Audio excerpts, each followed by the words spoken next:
Dear student, അടുത്തത് Warren Hasting. 1732 അദ്ദേഹം ജനിക്കുന്നത്. അദ്ദേഹത്തിന് 18 വയസ്സ് പ്രായമുള്ളപ്പോൾ അദ്ദേഹം ഇന്ത്യയിൽ കൽക്കട്ടയിൽ വരികയും അവിടെ ഈസ്റ്റ് ഇന്ത്യ കമ്പനിയുടെ ക്ലർക്കായിട്ട് ജോലി ചെയ്യുകയും ചെയ്യുന്നുണ്ട്. കോസി ബസാറിൽ താമസിക്കുന്ന സമയത്താണ് അദ്ദേഹത്തെ സിറാജുദ്ദൗള അറ്റാക്ക് ചെയ്തത്. അങ്ങനെ അദ്ദേഹത്തിൻ്റെ സിറാജുദ്ദൗളയുടെ അടിമയായിട്ട് നിൽക്കുന്ന സമയത്ത് റോബർട്ട് ക്ലൈവ് അദ്ദേഹത്തെ രക്ഷിക്കുകയും 1769 അദ്ദേഹം കൽക്കട്ട കൗൺസിലിൻ്റെ മെമ്പർ ആവുന്നുണ്ട്. അത് കഴിഞ്ഞ് 3 വർഷങ്ങൾക്ക് ശേഷം 72 മദ്രാസ് കൗൺസിലിൻ്റെ മെമ്പർ ആവുന്നുണ്ട്. അദ്ദേഹത്തിൻ്റെ കഴിവ് കൊണ്ട് തന്നെ അദ്ദേഹം ബംഗാളിലെ ഗവർണർ ആവുന്നുണ്ട്. അദ്ദേഹം ബംഗാളിൻ്റെ ഗവർണർ ആവുന്നത് റെഗുലേറ്റിംഗ് ആക്ട് എന്ന് പറഞ്ഞൊരു ആക്ടിൻ്റെ ഫലമായിട്ടാണ്. ആ റെഗുലേറ്റിംഗ് ആക്ട് എന്താണെന്ന് നമുക്ക് ഈ ക്ലാസ്സിൽ പറയാം. അതിനു മുമ്പ് ഇദ്ദേഹത്തിൻ്റെ റീഫോംസ് എന്തൊക്കെയാണെന്ന് നോക്കാം.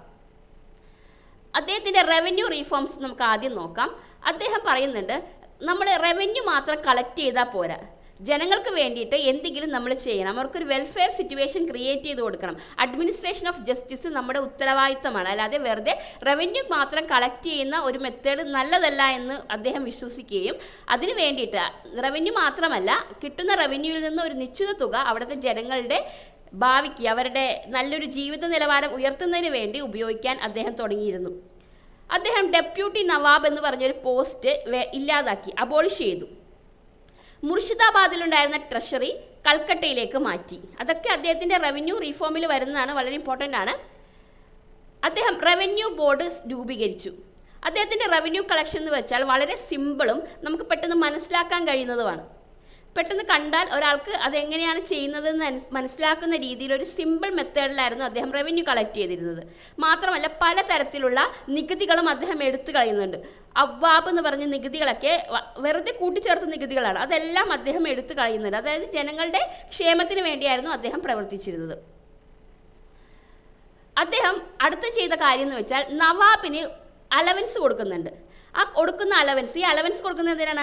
അവരുടെ ശമ്പളം എന്ന രീതിയിൽ അവരുടെ വീട്ടുകാര്യങ്ങൾക്കും മറ്റുമായിട്ടാണ് നിശ്ചിത തുക അലവൻസ് കൊടുക്കുന്നത്. ആ അലവൻസ് അദ്ദേഹം റെഡ്യൂസ് ചെയ്തു.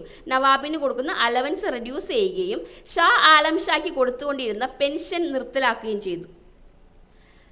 അതുമാത്രമല്ല, ഷാ ആലം ഷായുടെ കയ്യിലുണ്ടായിരുന്ന കോറയും അലഹബാദും അദ്ദേഹത്തിൻ്റെ കയ്യിൽ നിന്ന് പിടിച്ചെടുത്ത് ഔദിലെ നവാബിന് വിൽക്കുകയാണ്.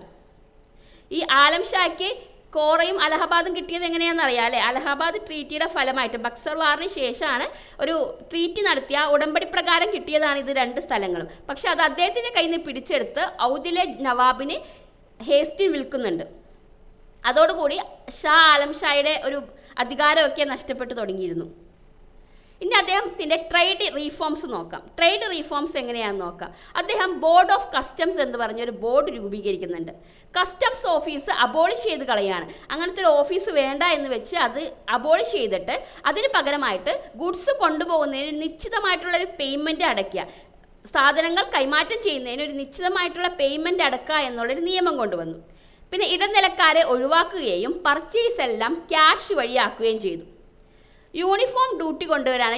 2% ഗുഡ്സിന് 2% യൂണിഫോം ഡ്യൂട്ടി അദ്ദേഹം കൊണ്ടുവരുന്നുണ്ട്. ഇതെല്ലാം അദ്ദേഹത്തിൻ്റെ ട്രേഡ് റീഫോംസിൽ പെടുന്നതാണ്. അടുത്താണ് ജുഡീഷ്യൽ റീഫോംസ്. വളരെ ഇമ്പോർട്ടൻ്റ് ആണ് ജുഡീഷ്യൽ റീഫോംസ് എന്ന് പറഞ്ഞാൽ. അതായത് സെമിന്ദാർ എന്നുള്ള പദവി, ആ പദവിയിലുള്ള ആളുകൾക്ക് ജുഡീഷ്യൽ പവർ കൂടുതലാണ്. നികുതിയൊക്കെ പിരിക്കാനായിട്ട് അവർക്ക് വളരെയേറെ അധികാരം കൊടുത്തിരുന്നു. ആ അധികാരമെല്ലാം അദ്ദേഹം എടുത്തു കളഞ്ഞു. മാത്രമല്ല കൽക്കട്ടയിലെ സിവിലും ക്രിമിനലും എന്ന് പറഞ്ഞ 2 കോർട്ട് സ്ഥാപിച്ചു. ഈ കോർട്ട് എവിടെയാണ് സ്ഥാപിച്ചത്? കൽക്കട്ടയിലാണ്. അത് വളരെ ഇമ്പോർട്ടൻ്റ് ആയിട്ട് നമ്മൾ നോക്കുക. ജുഡീഷ്യൽ റീഫോംസ് എന്ന് പറഞ്ഞാൽ വളരെ ഇമ്പോർട്ടൻ്റ് ആണ്. സെമിദാർ സിസ്റ്റം അബോളിഷ് ചെയ്തു. സിവിൽ ക്രിമിനൽ എന്ന് പറഞ്ഞ 2 കോർട്ട് കൊണ്ടുവന്നു. ക്രിമിനൽ കോർട്ടിൽ ഒരു ഇന്ത്യൻ ജഡ്ജ് വേണമെന്നുള്ളൊരു നിയമം കൊണ്ടുവന്നു. മുസ്ലിംസിന് കുറ്റവിചാരണ ചെയ്യുമ്പോൾ, അതായത് മുസ്ലിം തെറ്റുകാരായി വരുന്ന ഒരു വിചാരണ വരുമ്പോൾ അതിൽ മുസ്ലിം നിയമപ്രകാരവും ഹിന്ദു ആയിട്ടുള്ള ഒരു വ്യക്തി കുറ്റവിചാരണ ഏർപ്പെടുന്ന അവസരത്തിൽ ഹിന്ദു നിയമവും വേണമെന്ന് അദ്ദേഹം പറഞ്ഞു. അതിനു വേണ്ടിയിട്ട് അങ്ങനെ ഒരു നിയമം അദ്ദേഹം കൊണ്ടുവന്നു. ഹിന്ദുക്കൾക്ക് ഹിന്ദു നിയമവും മുസ്ലിങ്ങൾക്ക് മുസ്ലിം നിയമമായിരുന്നു അദ്ദേഹം ഫോളോ ചെയ്തത്. ഹിന്ദുക്കളുടെ നിയമങ്ങൾ, ഹിന്ദുസ് ലോസ് എല്ലാം അദ്ദേഹം ഇംഗ്ലീഷിലേക്ക് ട്രാൻസ്ലേറ്റ് ചെയ്തു. പിന്നെ അദ്ദേഹം ചെയ്ത ഏറ്റവും വലിയൊരു ഉപകാരം എന്ന് വെച്ചാൽ ബംഗാളിൽ കൊള്ളക്കാരുണ്ട്, അതായത് ആളുകളെ പിടിച്ചമർത്തി ആളുകളിൽ നിന്ന് സ്വത്തുക്കളെല്ലാം കൈകയറുന്ന, കാടുകളിലൊക്കെ ഒളിച്ചിരുന്നിട്ട് അറ്റാക്ക് ചെയ്യുന്ന ആളുകളുണ്ട്. അത് നാട്ടുകാരെയും ചെയ്യും, ഇംഗ്ലീഷുകാരെയും ചെയ്യും. അപ്പോൾ അങ്ങനെയുള്ള കുറച്ച് ആളുകളുണ്ടായിരുന്നു. അവരിൽ നിന്നും ബംഗാളിനെ രക്ഷിക്കാനായിട്ട് ആർക്ക് സാധിച്ചിരുന്നു? ഹേസ്റ്റിന് സാധിച്ചിരുന്നു. അവരെ അടിച്ചമർത്താനായിട്ട് ഹേസ്റ്റിന് സാധിച്ചു. ബംഗാളിലെ കൊള്ളക്കാരെ അടിച്ചമർത്താനായിട്ട് ഹേസ്റ്റിന് സാധിച്ചു. അതെല്ലാം അദ്ദേഹത്തിൻ്റെ ജുഡീഷ്യൽ റീഫോമിൽ വരുന്ന കാര്യങ്ങളാണ്. അടുത്താണ് റോഹില്ല വാർ. റോഹില്ല വാറും ഹേസ്റ്റിനും തമ്മിലൊരു ബന്ധമുണ്ട്, അത് നമുക്ക് നോക്കാം. റോഹില്ലകളും നവാബ്, ഇവിടുത്തെ നവാബ് ഔദിലെ നവാബും തമ്മിലൊരു യുദ്ധം ഉണ്ടായി. അവർ തമ്മിലൊരു ചേർച്ചക്കുറവിൻ്റെ എന്തോ ഒരു പ്രശ്നം കാരണം അവരൊരു യുദ്ധം ഉണ്ടായി. ആ യുദ്ധത്തിൽ ഔദിലെ നവാബിനെ സഹായിക്കാനായിട്ടാണ് ആര് വരുന്നത്? ഹേസ്റ്റിൻ വരുന്നത്. അദ്ദേഹം പറയുന്നുണ്ട് തങ്ങളുടെ ബ്രിഗേഡിയേഴ്സ് എന്ന് പറഞ്ഞ സൈന്യത്തെ വാടകയ്ക്ക് കൊടുക്കാം, നിങ്ങൾ വാടകയ്ക്ക് ഞങ്ങളുടെ സൈന്യത്തെ തരാം, ആ സൈന്യത്തെ ഉപയോഗിച്ച് റോഹില്ലാസിനെ തോൽപ്പിക്കാൻ പറയുന്നുണ്ട്. അങ്ങനെ ഔദിലെ നവാബ് ഈ ബ്രിഗേഡിയേഴ്സിനെ വെച്ച് റോഹില്ലാസിനെ തോൽപ്പിക്കുന്നുണ്ട്. അതിന് ഒരുപാട് പ്രോബ്ലംസ് ആര് നേരിടുന്നുണ്ട്? ഹേസ്റ്റിൻ നേരിടുന്നുണ്ട്. ഹേസ്റ്റിൻ്റെ സൈന്യം റോഹില്ലാസുകളെ വളരെ ക്രൂരമായിട്ടാണ് ഉപദ്രവിച്ചിരുന്നത്. അതിൻ്റെ ഫലമായിട്ട് ബ്രിട്ടീഷ് പാർലമെൻറ്റിൽ അദ്ദേഹം ഇംപീച്ച്മെൻറ്റ് നേരിടുന്നുണ്ട്. ഇംപീച്ച്മെൻറ്റ് നേരിടുന്ന പറഞ്ഞാൽ ഉയർന്ന ഉദ്യോഗസ്ഥരിരിക്കുന്ന ആളുകളെ വിചാരണ ചെയ്യുന്ന ഒരു പദമാണ് ഇംപീച്ച്മെൻറ്റ്. ആ ഇംപീച്ച്മെൻറ്റ് അദ്ദേഹം നേരിടുന്നുണ്ടെങ്കിലും ബ്രിട്ടീഷ് പാർലമെൻറ്റ് അദ്ദേഹത്തെ സപ്പോർട്ട് ചെയ്യുന്നത് കൊണ്ട് അദ്ദേഹം ആ ഇംപീച്ച്മെൻറ്റിൽ നിന്ന് രക്ഷപ്പെടുകയാണ് ചെയ്യുന്നത്. ഈ റോഹില്ലാസ് എന്ന് പറഞ്ഞാൽ അഫ്ഗാനിസ്ഥായിട്ടുള്ള ആളുകളാണ്. അഫ്ഗാൻ നാട്ടിൽ നിന്ന് കയറി വന്ന കുടിയേറി പാർത്ത ആളുകളാണ്. അവരൊരു 18th സെഞ്ച്വറിയിൽ റോഹില്ല ഗണ്ട് എന്ന സ്ഥലത്ത് വന്ന് താമസിക്കുകയാണ്. അപ്പോൾ അവരും ഔദിലെ നവാബും തമ്മിലുണ്ടായ പ്രശ്നത്തിൽ ഇവർ തമ്മിൽ രണ്ട് ചേരിയായി യുദ്ധം ചെയ്തപ്പോൾ നവാബിനെ സഹായിക്കാൻ വേണ്ടി വന്നതാണ് ഹേസ്റ്റിൻ. അതിന് പകരമായിട്ട് നവാബിനെ സഹായിച്ചതിന് പകരമായിട്ട് ഹേസ്റ്റിൻ ഒരു കാര്യം പറയുന്നുണ്ട്, ഒരു ബഫർ ഗവൺമെൻറ് നമുക്ക് ഔദിൽ കൊണ്ടുവരാം. അതായത് പകുതി ആരാണ് മറാത്താസും പകുതി കമ്പനിയും ഭരിക്കുന്ന രീതിയിൽ നമുക്കൊരു ഗവൺമെൻറ് കൊണ്ടുവരാം, നിങ്ങൾ ഭരിച്ചോ, ഞാൻ നിങ്ങൾക്ക് വേണ്ട എല്ലാ സഹായങ്ങളും ഞങ്ങൾ ചെയ്തോളാം എന്നായിരുന്നു അവർ പറഞ്ഞത്. അതെന്തായിരുന്നു അവരുടെ ഉദ്ദേശം? എന്തായിരുന്നു? പതുക്കെ അവരിൽ നിന്നും ഔദം കൈക്കലാക്കുക എന്ന ഉദ്ദേശം. പക്ഷെ അവർ ആദ്യം പറഞ്ഞ എങ്ങനെയാണ്? നിങ്ങൾ ഭരിച്ചോളൂ, നമുക്ക് രണ്ടുപേർക്കും കൂടെ ഒരുമിച്ച് എല്ലാ കാര്യങ്ങളും നോക്കി ഭരിക്കാം എന്നുള്ളൊരു മെത്തേഡ് കൊണ്ടുവരികയാണ്. അതിനാണ് ബഫർ സിസ്റ്റം എന്ന് പറയുന്നത്. ആ ബഫർ സിസ്റ്റം അംഗീകരിക്കാതെ അല്ലാതെ വേറൊരു നിവൃത്തിയും നവാബിന് ഉണ്ടായില്ല. നവാബ് അത് അംഗീകരിക്കുകയും ചെയ്തു. അങ്ങനെ ഔദ് പതുക്കെ ആരുടെ കയ്യിലായി? ബ്രിട്ടീഷ് ഈസ്റ്റ് ഇന്ത്യ കമ്പനിയുടെ കയ്യിലായി. ഇനി ഈ റോഹില്ല വാറിൻ്റെ ഫലമായിട്ട് ഒരുപാട് ബുദ്ധിമുട്ടുകൾ റോഹില്ലാസിനുണ്ടായിട്ടുണ്ട്. അതായത് അതിൻ്റെ ലീഡറായ ഹാഫിസ് റഹ്മത്ത് ഖാൻ മരണപ്പെടുകയും 20,000-ഓളം റോഹില്ലകൾ നാട് വിട്ട് ജീവനും കൊണ്ട് രക്ഷപ്പെടുകയും ചെയ്യുന്നുണ്ട്. അടുത്താണ് അഡ്മിനിസ്ട്രേറ്റീവ് സിസ്റ്റം ഓഫ് വാറൻ ഹേസ്റ്റിൻ. അത് വളരെ ഇമ്പോർട്ടൻ്റ് ആയിട്ടുള്ള അടുത്ത പോർഷനാണ്. അഡ്മിനിസ്ട്രേഷൻ സിസ്റ്റത്തിൽ അദ്ദേഹത്തിൻ്റെ കഴിവുകൾ എന്തൊക്കെയാണ്? റെഗുലേറ്റിംഗ് ആക്ട് പറയുന്നുണ്ട് അല്ലേ? 73-ലെ റെഗുലേറ്റിംഗ് ആക്ട് എന്ന് പറഞ്ഞാൽ അത് വളരെ ഇമ്പോർട്ടൻ്റ് ആയിട്ടുള്ള ഒരു ആക്റ്റാണ്. ബ്രിട്ടീഷ് പാർലമെൻറ്റിൽ വന്ന വളരെ ഇമ്പോർട്ടൻ്റ് ആയിട്ടുള്ള ഒരു ആക്റ്റാണ്. ഈ ആക്ടിൻ്റെ ഉദ്ദേശം എന്താണെന്ന് ഞാൻ പറഞ്ഞു തരാം. അതായത് ഇന്ത്യ ഭരിക്കുന്നത് ബ്രിട്ടീഷ് ഗവൺമെൻറ് അല്ല, ഈസ്റ്റ് ഇന്ത്യ കമ്പനിയാണ്. കുറച്ച് മെർച്ചൻറ്റേഴ്സ് ചേർന്ന് രൂപീകരിച്ച ഈസ്റ്റ് ഇന്ത്യ കമ്പനി ഇന്ത്യ ഭരിക്കുന്നത് കൊണ്ട് തന്നെ ഇന്ത്യയിൽ അഴിമതി ഒരുപാട് കൂടുതലായിരുന്നു. ഈസ്റ്റ് ഇന്ത്യ കമ്പനിയിലെ ജോലിക്കാർ തന്നെ വളരെയേറെ അഴിമതി ചെയ്യുന്നവരായിരുന്നു. ഈ അഴിമതിയെല്ലാം കാരണം ഈസ്റ്റ് ഇന്ത്യ കമ്പനി പതുക്കെ നശിക്കാൻ തുടങ്ങിയപ്പോൾ പിടിച്ചു നിൽക്കാനായിട്ട് പണമില്ല. സാമ്പത്തികമായിട്ട് ഞെരുക്കം വന്നപ്പോൾ ബ്രിട്ടീഷ് പാർലമെൻറ്റിൻ്റെ അടുത്ത് ചെന്നിട്ട് പറയുന്നുണ്ട്, ഞങ്ങൾക്ക് 1 മില്യൺ പൗണ്ട് കടമായിട്ട് തരണം, എങ്കിൽ മാത്രമാണ് ഞങ്ങൾക്ക് ഇന്ത്യയിൽ പിടിച്ചു നിൽക്കാൻ കഴിയുള്ളൂ. അത് അറിഞ്ഞപ്പോൾ ബ്രിട്ടീഷ് പാർലമെൻറ്റിന് മനസ്സിലായി ഇന്ത്യയിലെ ഇവരുടെ ഭരണം വളരെ മോശമാണെന്ന്. ഇവരുടെ ഭരണം മോശമാകാൻ കാരണം എന്തൊക്കെയായിരുന്നു? കറപ്ഷൻസ് ഉണ്ട്, അഴിമതി, സ്വജനപക്ഷപാതം തുടങ്ങിയ എല്ലാ തരത്തിലുള്ള ആൻറ്റി ഈവിൾസ് പ്രവർത്തനങ്ങളും ഉണ്ട്. അതുമാത്രമല്ല, ഫാർമേഴ്സ് എന്ന് പറഞ്ഞാൽ വളരെ ഇമ്പോർട്ടൻ്റ് ആണ് ഇന്ത്യയെ സംബന്ധിച്ച്. ഇന്ത്യയിലെ ഫാമേഴ്സിൻ്റെ റവന്യൂ വാങ്ങിക്കുകയല്ലാതെ അവരിൽ ഒരു തരത്തിലുള്ള സഹായം ഇവർ ചെയ്യുന്നില്ല. അതെല്ലാം ഒരു പ്രോബ്ലമാണ്. മാത്രമല്ല, ക്ലവ് കൊണ്ടുവന്ന ഡുവൽ അഡ്മിനിസ്ട്രേഷൻ സിസ്റ്റത്തെക്കുറിച്ച് ഇവർക്ക് വലിയ അറിവൊന്നുമില്ല. അതിനുശേഷം വന്ന ആളുകൾക്കൊന്നും ഇതിനെക്കുറിച്ച് വലിയ അറിവില്ലാത്തതും ഒരു ദോഷമായി. മാത്രമല്ല, ദിവാനി എന്ന് പറഞ്ഞ റൈറ്റ് പിരിക്കുന്നത് അല്ലെങ്കിൽ ആ റവന്യൂ പിരിക്കുന്നത് എങ്ങനെയാണെന്ന് കൂടി ഇവർക്കറിയില്ല. അതൊരു യൂണീക്ക് അല്ലാതെ പല രീതിയിൽ ചിന്നിച്ചിതറി കിടക്കുന്നതെല്ലാം ഒരു പ്രോബ്ലം ആയിരുന്നു. അതുകൊണ്ട് തന്നെ റവന്യൂ അധികമായിട്ട് കിട്ടുന്നില്ല. കിട്ടുന്ന റവന്യൂ എന്താണ് പോകുന്നത്? അവിടുത്തെ ജോലിക്കാർ തന്നെ കയ്യേറുകയാണ്, അവർ തന്നെ അവരെ സ്വകാര്യ സ്വത്തിലേക്ക് കൊണ്ടുപോവുകയാണ്. അപ്പോൾ അതുകൊണ്ട് തന്നെ വളരെയേറെ സാമ്പത്തിക ബുദ്ധിമുട്ട് ആര് നേരിടാൻ തുടങ്ങി? ഈസ്റ്റ് ഇന്ത്യ കമ്പനി നേരിടാൻ തുടങ്ങി. ഇതെല്ലാം മനസ്സിലാക്കി കഴിഞ്ഞപ്പോൾ, ഇത് മാത്രമല്ല കുറച്ച് കാര്യങ്ങളൂടെ ഉണ്ട്. ബംഗാളിൽ കൊണ്ടുവന്ന നിയമങ്ങൾ, ആ നിയമങ്ങളും വേണ്ട രീതിയിൽ നടത്താൻ കഴിയില്ല. നിയമലംഘനങ്ങൾ ഒരുപാട് നടക്കാൻ തുടങ്ങി. പിന്നെ ഉള്ളൊരു കാര്യം എന്ന് വെച്ചാൽ, ഈ ഈസ്റ്റ് ഇന്ത്യ കമ്പനി മൈസൂറിലെ ഹൈദരാലിയുമായിട്ട് മൈസൂരിലൊരു യുദ്ധം ഉണ്ടാവുകയും ആ യുദ്ധത്തിൽ ഈസ്റ്റ് ഇന്ത്യ കമ്പനി തോക്കുന്നുണ്ട്. 1769 ഹൈദരാലിയുമായിട്ടുള്ള ഒരു യുദ്ധത്തിൽ ഈസ്റ്റ് ഇന്ത്യ കമ്പനി തോക്കുന്നുണ്ട്. അതെല്ലാം വളരെയേറെ ക്ഷീണം ഉണ്ടാക്കി, പ്രസ്റ്റീജ് തന്നെ തകർക്കുകയാണ്. ഇതെല്ലാം കാരണം ഈസ്റ്റ് ഇന്ത്യ കമ്പനിക്ക് പിടിച്ചു നിൽക്കാൻ കഴിയാതെ വന്നപ്പോഴാണ് അവരെവിടെ ചെല്ലുന്നത്? ബ്രിട്ടീഷ് പാർലമെന്റിൽ സഹായത്തിനായിട്ട് ചെല്ലുന്നത്. Provisions of regulating act. ഈ റെഗുലേറ്റിംഗ് എന്ന് വെച്ചാൽ നിയന്ത്രണമാണ്.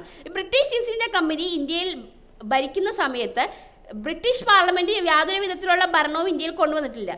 ഈസ്റ്റ് ഇന്ത്യ കമ്പനി തന്നെയാണ് ഭരിച്ചിരുന്നത്. പക്ഷേ ഈസ്റ്റ് ഇന്ത്യ കമ്പനിയുടെ ഭരണം വളരെ മോശമായപ്പോൾ അവർക്ക് നേരെ ഒരു നിയന്ത്രണം, ഒരു റെഗുലേറ്റിംഗ് കൊണ്ടുവരണമെന്ന് ബ്രിട്ടീഷ് പാർലമെന്റ് തീരുമാനിക്കുകയും അവർക്ക് ഇന്ത്യയിൽ ബിസിനസ് ചെയ്യാം, ഇന്ത്യയിൽ ഭരണം നടത്താം, എങ്കിലും അവരുടെ ഭരണത്തിന്മേലെ ബ്രിട്ടീഷ് പാർലമെന്റിന് ഒരു റെഗുലേറ്റിംഗ് ഉണ്ടാവും, ഒരു നിയന്ത്രണം ഉണ്ടാവും. അതിനാണ് ഈ റെഗുലേറ്റിംഗ് ആക്ട് എന്ന് പറയുന്നത്. ഈ റെഗുലേറ്റിംഗ് ആക്ടിന്റെ ഫലമായിട്ടാണ് ആര് വരുന്നത്? വാറൻ ഹേസ്റ്റിന് വരുന്നത്. ഈ റെഗുലേറ്റിംഗ് ആക്ടിന്റെ ഫലമായിട്ട് 4 പേരടങ്ങുന്ന ഒരു ജനറൽ കൗൺസിൽ രൂപീകരിക്കുന്നുണ്ട്. ഗവർണർ ജനറൽ ഇൻ കൗൺസിൽ രൂപീകരിക്കുന്നുണ്ട്. അതിലൊരു ഗവർണർ ജനറൽ ആയിട്ടാണ് ആര് വരുന്നത്? വാറൻ ഹേസ്റ്റിൻ വരുന്നത്. ഈ ഗവർണർ ജനറലിന്റെ ഡ്യൂട്ടി എന്തായിരുന്നു? അവരാദ്യം തന്നെ ചെയ്ത കാര്യം എന്ന് വെച്ചാൽ 3 പ്രൊവിഷൻസ് ഉണ്ട് അല്ലേ? ബംഗാളുണ്ട്, മദ്രാസ് ഉണ്ട്, ബോംബെ ഉണ്ട്. ഈ ബംഗാളിൻ്റെ കീഴിൽ ഈ ബോംബെയെയും മദ്രാസിനെയും കൊണ്ടുവന്നു. ഇത് 3ഉം ഒരുമിപ്പിച്ചു. ബംഗാളിൻ്റെ നിയന്ത്രണത്തിലാക്കി ഈ ബോംബെയെയും മദ്രാസിനെയും. അതുകൊണ്ട് തന്നെ ഈ ബോംബെക്കും മദ്രാസിനും വേറൊരു സ്റ്റേറ്റുമായിട്ട് യുദ്ധം ചെയ്യാനായിട്ട് ആരുടെ അനുവാദം വേണം? ബംഗാളിൻ്റെ അനുവാദം വേണം. ബംഗാളിൻ്റെ അനുവാദമില്ലാതെ ചെയ്യാൻ കഴിയില്ല. അങ്ങനെ അവർ ഒരു കൊടക്കീഴിൽ കൊണ്ടുവന്നൊരു യൂണിറ്റി ക്രിയേറ്റ് ചെയ്തു. അടുത്തതാണ് ഈ ഒരു കൗൺസിൽ രൂപീകരിച്ചല്ലോ. ആ കൗൺസിലിലെ മെമ്പേഴ്സ് 5 വർഷം കൂടുമ്പോൾ 4-ൽ ഒരാൾ വെച്ച് മാറണം. ഒരു വട്ടം സെലക്ട് ചെയ്ത് മെമ്പറായ ആളുകൾക്ക് വീണ്ടും മത്സരിക്കാൻ സാധിക്കില്ല. അത് ആ ഒരു കൗൺസിലിലുള്ള ഒരു കാര്യമാണ്. 5 വർഷം കൂടുമ്പോൾ ഓരോരുത്തരായിട്ട് മാറണം. 4-ൽ ഒരാൾ മാറണം. ഒരു വട്ടം ആയ ആൾക്ക്, ഒരു പ്രാവശ്യം ആയ ആളുകൾക്ക് വീണ്ടും ആവാനുള്ള അധികാരമില്ല.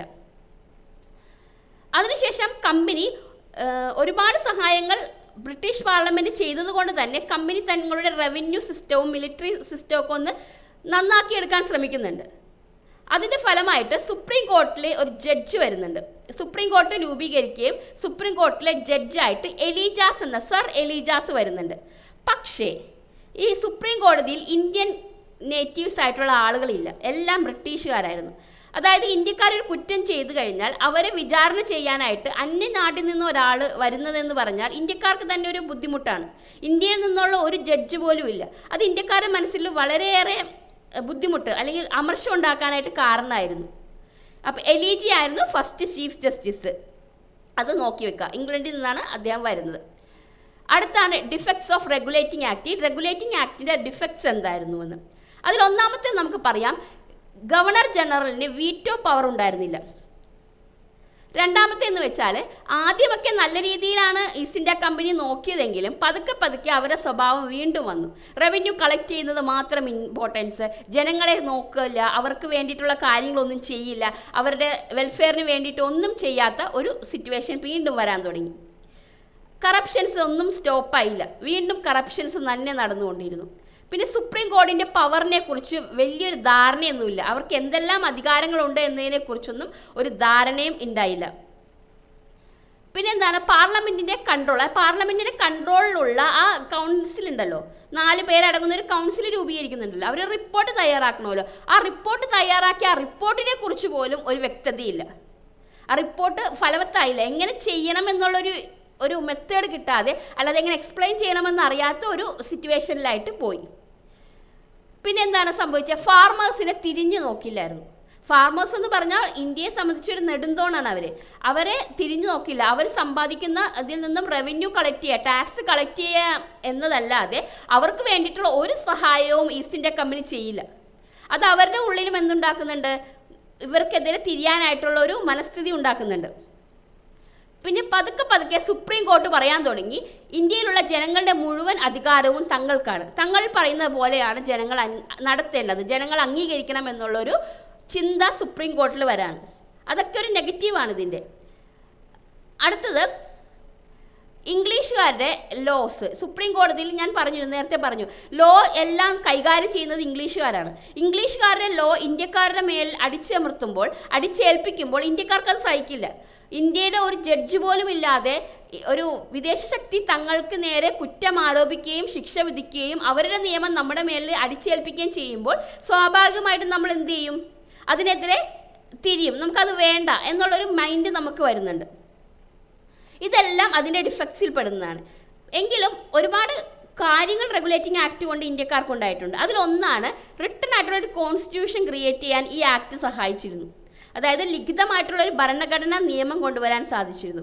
മാത്രമല്ല ഇന്ത്യക്കാരെ ഒരു അടിമകളെ പോലെയാണ് അവർ കരുതിയിരുന്നത്. ബ്രിട്ടീഷ് ഈസ്റ്റ് ഇന്ത്യ കമ്പനി ഇന്ത്യക്കാരെ ഒരു അടിമകളെ പോലെ കരുതിയിരുന്നതെങ്കിലും ബ്രിട്ടീഷ് ഗവൺമെൻറ് ഇന്ത്യയിൽ ഒരു നിയന്ത്രണം കൊണ്ടുവന്നതോടെ, അതായത് റെഗുലേറ്റിംഗ് ആക്ട് ഫലമായിട്ട് ബ്രിട്ടീഷ് പാർലമെൻറ്റ് ഈസ്റ്റ് ഇന്ത്യ കമ്പനിക്ക് മേലൊരു നിയന്ത്രണം കൊണ്ടുവന്നത് കൊണ്ട് തന്നെ ഇന്ത്യയിലെ ജനങ്ങളെ ഉപദ്രവിക്കുന്നതിൽ അവർ ഒരു പരിധിവരെ മാറി നിൽക്കാൻ തുടങ്ങി. ബ്രിട്ടീഷ് ഈസ്റ്റ് ഇന്ത്യ കമ്പനി ഇന്ത്യയിലെ ജനങ്ങൾക്ക് അന്യായം ചെയ്താൽ ബ്രിട്ടീഷ് പാർലമെൻറ്റിൽ അതിന് സമാധാനം പറയേണ്ടി വരുമെന്ന് മനസ്സിലാക്കിയതോടുകൂടി അവരൊന്ന് ഒതുങ്ങി എന്ന് പറയാം, അങ്ങനെ പറയാം, ഒതുങ്ങി, അവരൊന്ന് അടങ്ങാൻ തുടങ്ങി. അതെല്ലാം ഇന്ത്യക്കാർക്കൊരു ഉപകാരമായിരുന്നു. അല്ലായിരുന്നെങ്കിൽ എന്താണ്, വളരെ സ്ലേവ് മെത്തേഡ്, ഒരു അടിമകളെ പോലെ, താഴ്ന്ന ഒരു വർഗത്തെ പോലെയായിരുന്നു അവർ ഇന്ത്യക്കാരെ കണ്ടുകൊണ്ടിരുന്നത്. അതിനൊക്കെ മാറ്റം വരാൻ ഈ റെഗുലേറ്റിംഗ് ആക്ട് സഹായിച്ചിട്ടുണ്ട്. ഈ റെഗുലേറ്റിംഗ് ആക്ട് ഒരു യൂണിഫോം ആയിട്ടുള്ള ഒരു പോളിസിയും ഒരു കൺട്രോളും ഇന്ത്യയിൽ കൊണ്ടുവരാനായിട്ട് ശ്രമിച്ചിട്ടുണ്ട്. ഇന്ത്യയിലെ സർവീസുകളും ജസ്റ്റിസും എല്ലാം നല്ല രീതിയിൽ കൊണ്ടുവരാനായിട്ട് ഇത് സഹായിച്ചിട്ടുണ്ട്. ഇത്രയുമുള്ളൂ ഈ ലെസൺ. Thank you.